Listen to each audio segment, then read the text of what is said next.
Mummy आज कौन रोसे करबा आज? आज चलतु आज मूला बड़ी तरकारी बनवा। ओके ठीक अच्छे चलतु।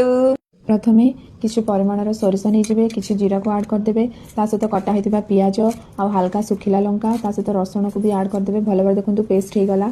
तापर मूला बड़ी आलू को भल भाव फ्राए करदे। बर्तमान आम तेल गरम हो गलानी से आम बड़ीटा को भल भाव फ्राए करदे। बड़ी फ्राए कर सारा आलूटा को भी भल भाव फ्राए करदे। तापर किसी परिमाण में सोरिष तेल ने फुटण आ पिज भी भल भाव भाजबे।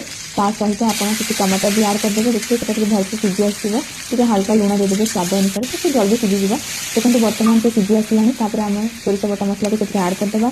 से हलदी गुंड देकर मसला को टी कषा। देखो मसला कषे हो गलानी से जो आलू को फ्राए करथिबा ताको आड करदे। बर्तमान टिके कषा को छाड़देबा। छाड़देला टिके गरम पानी देकी फुटे देबे। हल्का लुण आ मैजिक मसला पकईकि छाड़देबे। किसी टाइम फुटिला आपन जो बड़ी गुड़ा रखिए फ्राए करके पकईदेबे। देखंतु बर्तमान फुटी रेडी हो गलानी। वीडियो भल लगे लाइक कमेंट शेयर करंतु।